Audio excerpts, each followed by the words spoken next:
Okay, so I've done something. I've made some programs before that did things and it was cool. But what I have here is something much more robust. Um, I have a Dungeons and Dragons style character creator, and also a small, limited world those characters can live in and interact with. Um, so, I mean, it's fairly simple. It's not very long right now. What is it like? Yeah, like 350 lines of code. It's just a shell with working parts, kind of like proof of concept stuff. But I think you'll be fairly impressed with how much more this program does than the other ones. So let's take a look. Let's go ahead and run it and pull it up. It's got a title screen. How cool is that? It's a dragon. Welcome to the world of Illusion. Choose below should you dare. You can create a new character, load a character, or quit the game. And out of the gate, this may not seem impressive. It just quit. No errors. It just quit. That's we're very happy about that. As you can see, load characters. I've made a bunch of test characters already. You can see a list of them here. You can choose to load any of those characters. But we're just gonna make a new one real quick. New character. Enter name. I already made Wendy. I made Wendy the Wise. We're gonna make Wendy the We Can Do It. Let's do Wendy the Obama. Wendy the Obama. Your age, you're gonna be 35. You're gonna be a female. Okay, so in Dungeons and Dragons, your characters have base stats. And in this game, they're rolled randomly. The way I do that is you can have a minimum of, what is it? A minimum of 6 and a maximum of 18. So for each of these stats, I have the computer roll 4 6-sided dice. It drops the lowest one, leaving you with 3 dice. It takes the 3 highest dice, and it re-rolls once. So that leaves you, the lowest you can get is 6, highest you can get is 18. And now you can keep these or you can re-roll them. Some games let you store one roll, like to keep in the back burner. You can keep re-rolling, then always come back to it. I don't. Fuck you. You're gonna pick your stats. So like, let's say I'm just gonna. These are all different rolls of stats I could be getting, all randomly generated. Doesn't matter for me, but depending on the class you want, it does matter. But we're just gonna keep these. So you are keeping these stats. You have very high constitution. Now you choose a class. This modifies the stats you have currently. Let's make you a cleric, because we don't know if cleric works yet. So far it's working. We'll pick you a race. This also modifies your stats, and your stats modify how you perform in the game. We'll make you an elf.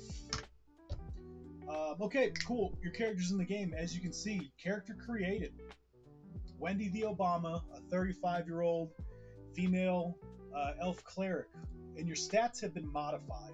So the numbers that were rolled are now modified with the pluses and minuses you see here, which is pretty neat. It even saved you. So it's a very small world you live in. In text-based games, you kind of just like you see the description of the room you're in, what's in it, and the game just lets you go. So you're in one of like 4 rooms in this game. It's the town square, as you can see, the bustling heart of the city, with a modest fountain at its center. Denizens pass on all sides. Speaking of things going on, to the north is what looks like a market street, and the smell of fresh baked bread flows from over yonder. To the east is what looks to be a secluded alley, hidden between 2 shops. Bird song and the cacophony of summertime insects erupts from the crag. How unusual. There's a bench in here, and there's a fountain in here, and now they're coded in to where I can interact with them. I can't figure out, though, why it's not letting me. So, like, if I look at the bench, it just shows me the room. If I sit on the bench, it doesn't even recognize that I've made the command sit. So the things exist. Same with the fountain. Look, fountain. It's just going to show me the room. I don't know why, but for now, I can't interact with them currently. I'll fix it later. It's just not working right now. So as you can see, it tells you what directions you can go. We can go east, north, and up. We're just going to go north because that's the first place the description tells us. So we're going to go north. As you can see, we are now in the market street. The shouts of criers rings out from all sides. as the streets are lined end to end with vendors and stalls. Some crouch over blankets topped with different trinkets and treasures to be collected. Others lean into huge ovens, birthing out golden loaves of fresh bread from the glowing breach. To the south, you see the town square with people flowing in all directions. There's a sword in here. Same thing, for some reason, I cannot interact with it.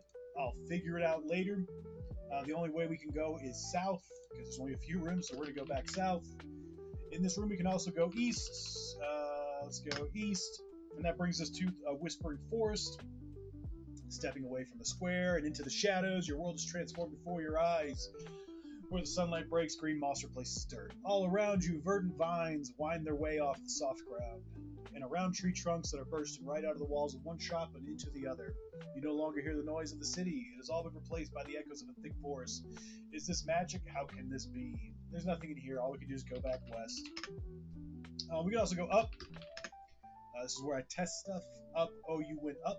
That's fine, I suppose. Up is good. Up is a safe place to test things out. For now, up is a very safe place to test things out because it is at Y1. Everything else in this game right now exists at Y0. So if we go down, we are back at Y0. This is safe haven. Go up.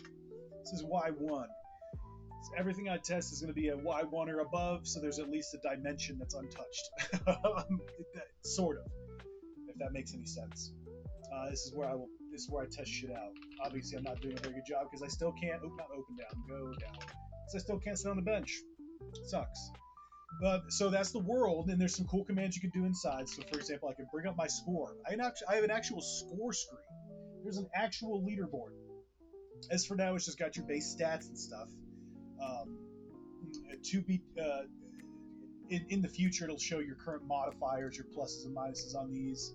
Your alignment, whether you're poisoned or hungry. But for now, it's just a score screen. It kept up in real time. What else can we do? We have an inventory. Currently, it's empty because I'm not able to pick up the sword right now. I don't know why I can't pick up the sword right now. I didn't fucking change anything, but I can't pick up anything right now. So I'm not carrying the sword that's in the marketplace. We also have equipment. Same thing. I'm not equipping a sword right now because I can't interact with anything, and I still have no idea why. Not much has changed from 7 seconds ago. Yeah, we could just look around. That's all we can really do. We can move around, but it's cool. I mean, it's a world that exists, and you have a score. And watch, you can quit. We can quit the game. We'll come back up. We'll reboot it to the title screen. We can load that back up. Where are you? Wendy the Obama, number 7. There you are. You still have a score that persists in this game. And that's pretty cool to me. I think that's pretty cool. Let's put it out. Let's exit. Yeah, so it's just a much stronger version of what I've shown you before. It's neat, I think. I'm fairly proud of it. Pretty proud of it.